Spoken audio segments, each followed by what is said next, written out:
Sorry, I just laughed as I read this. The battle for 8th as Liverpool take on Chelsea in the Premier League. 9th plays 10th. Didn't think I'd be saying that at the start of the season. Nubaid, I'll give you a moment. Just to gather your thoughts, Liverpool fan. David, how this is probably the most sluggish game in terms of form and confidence, probably in the Premier League this year. I mean, up against the other preview that we're going to do, which is West Ham versus Everton. Two teams that have just had really odd seasons. Let's start with Chelsea and then we'll move on to Liverpool. Loads of money being spent, not many points being accrued. The Crystal Palace game was okay, a little bit tentative, but they got themselves over the line. Did you see anything in that game that kind of gave you hope or could give hope to Chelsea fans moving forward? Not particularly, no. I just think they're taking everything game by game right now. I think they're just trying to get through and hope that something clicks, that something works, some sort of combination in midfield, a full-back and winger partnership. They're just hoping something clicks right now, and that's why it's such a very confused state of affairs. And I think, fully enough, when I watch Liverpool, I think exactly the same thing as well. This is going to be a really tough watch, this game, I think. Yeah, I mean, it could be fun. I mean, maybe, well, it could be fun, you know. I think no? switch your telly off. Switch your telly off, not feeling it. Game of football.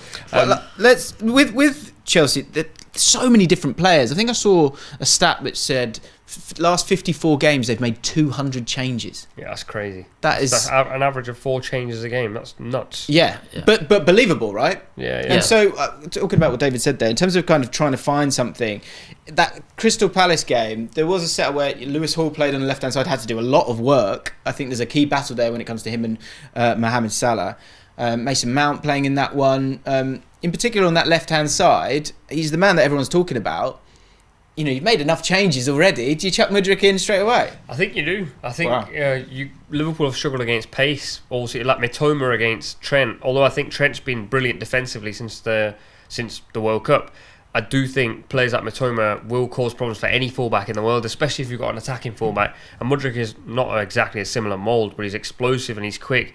If I'm Chelsea, I'm picking the ball up in midfield and just throwing it down that line and getting him after it, because it will cause Liverpool problems, because Liverpool's centre-backs at the moment don't know whether to come into wide areas and cover their full-backs or whether to hang in the middle, and what that's creating is a huge space between centre-back and right-back. And if you've got a winger who likes to come on the inside, Mudryk does, Mitoma does, there's a space in there that you can easily get into. So I would personally throw him in, because that starting lineup that Chelsea played against Palace, I think it lacked pace, it lacked a bit of dynamism, and they won the game because it was a bit of a stop-start game and Kai Havertz scores you the winner and then you kind of hang on. That back four, though, for that game could work against them, because they started with Chalobah, Azpilicueta obviously came on, this had Lewis Hall. It's just a bit messy when it comes to Chelsea. I'm starting Lewis Hall, definitely. Funnily enough, I was at Chelsea City a few weeks ago when City eventually won, and it was I was in the shed end with my Chelsea supporting mates, and it was pretty miserable all night.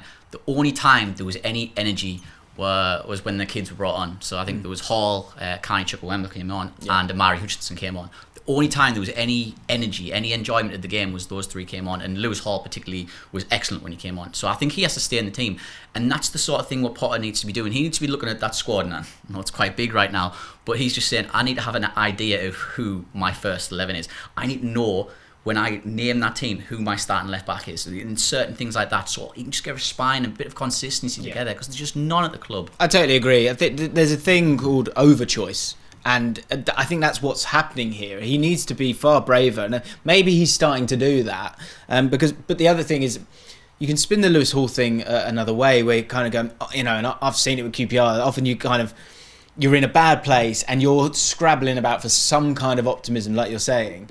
And it's always the youngsters, and as much as that's like respite because you're not going to have a go at this guy, it's also kind of could sometimes not be the answer. Despite Lewis Hall being quite impressive, one of the players that we thought would be impressive after the World Cup was Mohamed Salah.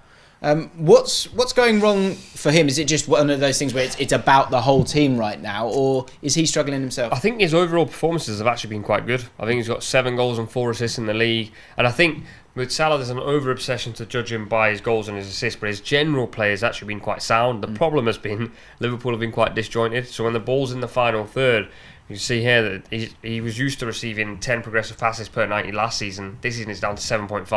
They're just not getting the ball to him. Yeah. So a lot of the time when they get the ball to him, it's sort of like emergency, like give it Salah, save us. And previously that was actually probably more Mane. They'd give it to Mane or Luis Diaz to rescue, and Salah could pick up the pieces or stay higher up, Yeah, right? Because I think that's a problem. Is the fact that is when it's not you're not able to get the ball to him, or you've not got Mane to do that job for you. Sometimes he starts dropping deeper to get on the ball, and then he's further away from goal, which is at odds with what Liverpool want to do, because they're losing that midfield battle, and their midfield's so deep right now. It's that's a huge battle here, because actually, you think of the energy of Conor Gallagher, who won 14 duels in that Crystal Palace game, and Liverpool only averaged 39%. I think Jordan Henderson's pass completion was really bad. Normally it's in the 80s in terms of percentages, in the 70s. That midfield just, it's so disjointed from the rest of the team, which is normally really compact and high up the pitch. Would the energy of Conor Gallagher, maybe Zakaria, maybe the likes of Chukwuemeka as well, do you think that would be something that kind of freshness could hurt Liverpool in this one? Yeah, absolutely. I think it's the most problematic part of the team for Liverpool. The midfield just had no reinvestment in it at all, so it's been allowed to age, allowed to decline. And I would definitely start Zakaria if I was Chelsea. He's the sort of person who not only just gives and goes, he can drive with the ball as well. And I think that can cause Liverpool a lot of problems when they've not really got any midfielders, what you'd say are true trackers in terms of following runs and such. Yeah. With Liverpool, is it time for change in terms of formation? I think that, to be fair, they've tried a few, haven't they, this year? I think it's probably less the formation, more the style of play. I think the only way the high line works is if you've got forwards and midfielders that press, because if the first ball is basically free, then it doesn't matter like where your defences or how quick they are, the ball's just going over the top, which is kind of what's happening. Against Wolves, they did step back 5 or 6 yards, and what that meant is the pitch was more compact, and that ball over the top wasn't available, so you had fullbacks of Wolves or centre-backs picking the ball up going, I want to hit it, but it's not quite there. And then by that time, you can close the player down. And I don't think Chelsea are particularly good at progressing the ball anyway. So I think you could probably get away with it against Chelsea, where you could step a few yards back because Mudryk might play, or Kai Havertz, who always causes Liverpool problems. And then you have Darwin Núñez on the counter-attack, who's rumoured to be fit, and Cody Gakpo and Mo Salah. And I think then you can start going, we've got a good enough front three. We've just got to give them a little bit of supply and just keep it neat at the back.